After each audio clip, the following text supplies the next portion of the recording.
அனைவருக்கும் வணக்கம். இன்று ஆன்ம விசாரணை எப்படி செய்யணும், நான் யாருங்கிறது எப்படி இது பண்ணணும் அப்படிங்கிற மாதிரி இருக்கிறுடைய பத்தி. நான் யார் என்பது ஆன்ம விசாரணையை எப்படி செய்யணும்னா, தூள தேகம் நானன்று, ஞானேந்திரியங்கள் ஐந்தும் கர்மேந்திரியங்கள் ஐந்தும் நானன்று, பிராணனும் நானன்று, மனமும் நானன்று, அறிவின்மையாம் உறக்கமும் நான் அன்று என்று நெய்தி செய்தபின் தனித்து நிற்கும் தூய உணர்வே நான், அதன் சொரூபம் ஆனந்தம்.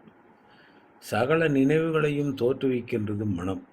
நினைவுகளையெல்லாம் நீக்கி பார்க்கின்ற போது தனியாய் மனம் என்றொரு பொருள் இல்லை. ஆகவே நினைவே மனத்தின் சொரூபம். நினைவுகளை தவிர்த்து ஜகம் என்றோர் அந்நிய பொருள் இல்லை. விழிப்பிலும் கனவிலுமே நினைவுகள் எழுகின்றன. உலகமும் எழுகிறது. சிலந்தி பூச்சி எப்படி தன்னிடமிருந்து வெளியில் நூலை நூற்று மறுபடியும் தன்னுள் இழுத்து கொள்கிறதோ, அப்படியே மனமும் தன்னிடமிருந்து ஜகத்தை தோற்றுவித்து மறுபடியும் தன்னிடமே ஒடுங்கிக் கொள்கிறது. மனம் ஆத்மஸ்வரூபத்தினின்று வெளிப்படும் போது ஜகம் தோன்றும். ஆகவே ஜகம் தோன்றும் போது சொரூபம் தோன்றாது. சொரூபம் தோன்றும் போது ஜகம் தோன்றாது. மனத்தின் சொரூபத்தை விசாரித்து கொண்டே போனால் தானே மனமாய் முடியும். மனம் எப்போதும் ஒரு ஸ்தூலத்தை அனுசரித்தே நிற்கும், தனியே நில்லாது. மனமே சூட்சும சரீரம் என்றும் ஜீவன் என்று சொல்லப்படுகிறது. மனத்தின் நினைவுகள் எல்லாவற்றிற்கும்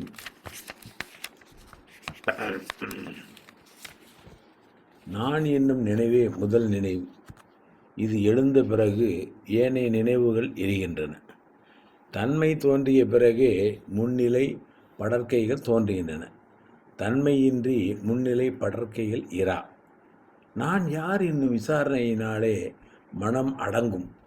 நான் யார் என்னும் நினைவு மற்ற நினைவுகளை எல்லாம் அழித்து பிணம் சுடும் தடி போல் முடிவில் தானும் அழியும். அதன்பின் ஆன்ம அனுபவமும் கிட்டும். பிற எண்ணங்கள் எழுந்தால் அவற்றை தொடர்ந்து பூர்த்தி செய்யாமல் அவை யாருக்கு உண்டாயின என்று விசாரிக்க வேண்டும். எத்தனை எண்ணங்கள் எழுந்தால் என்ன? ஒவ்வொரு எண்ணமும் கிளம்பும் போதே கவனமாய் இது யாருக்கு உண்டாயிற்று என்று விசாரித்தால் எனக்கே என்று தோன்றும். பிறகு அந்த நான் யார் என்று விசாரித்தால் மனம் தன் பிறப்பிடத்திற்கே திரும்பிவிடும். எழுந்த எண்ணமும் அடங்கிவிடும். இப்படி பழக பழக மனதிற்குள் தன் பிறப்பிடத்தில் தங்கி நிற்கும் சக்தி அதிகரிக்கின்றது. சூட்சுமான மனம் மூளை இந்திரியங்கள் வாயிலாய் வெளிப்படும் போது ஸ்தூலமான நாம ரூபங்கள் தோன்றுகின்றன. மனம் இதயத்தில் தங்கும்போது நாம ரூபங்கள் மறைகின்றன. மனத்தை வெளிவிடாமல் இதயத்தில் வைத்து கொண்டிருப்பதற்குத்தான் அகமுகம் அல்லது அந்தர்முகம் என்று பெயர். இதயத்திலிருந்து வெளியிடுவதற்காகத்தான் பகிர்முகம் என்று பெயர்.